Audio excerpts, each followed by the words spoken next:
Welcome to a MacDermid Autotype how-to guide video tutorial.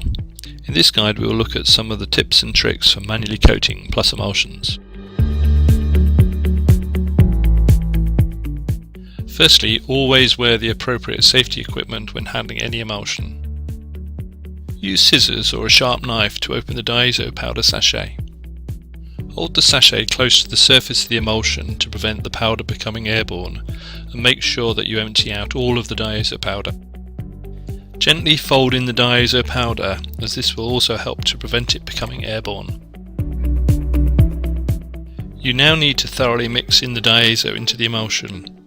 It is very important to do this properly to ensure that you get an even dispersion of the diazo throughout the emulsion.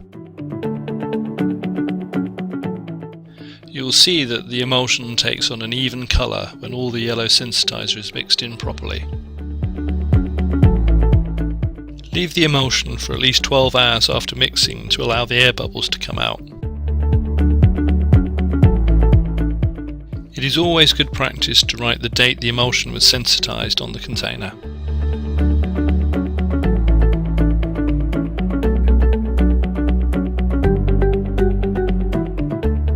Select a clean, high quality coating trough and then fill the trough slowly to minimize air bubbles.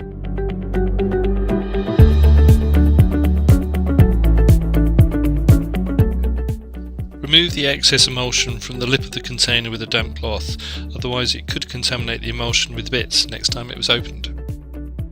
Clamp the screen securely with the print side towards you and make sure that it cannot move during coating.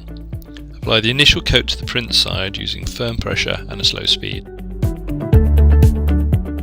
1 or 2 additional coats can now be applied on top of the wet emulsion.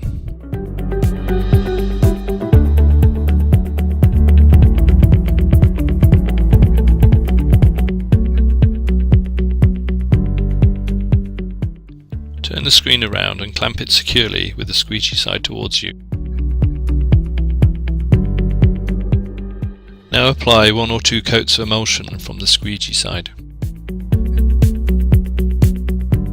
It is important to use a slow coating speed, especially when coating a high viscosity emulsion onto a coarse mesh, otherwise you will trap many air bubbles in the mesh openings, which may lead to pinholes during printing. A simple test to see how well the mesh is filled is to look at the squeegee side in reflected light. A glossy surface will show you that you have filled the mesh completely. The screen should now be dried print side down in a drying cabinet. For more information on screen drying, go to the how-to guide to drying.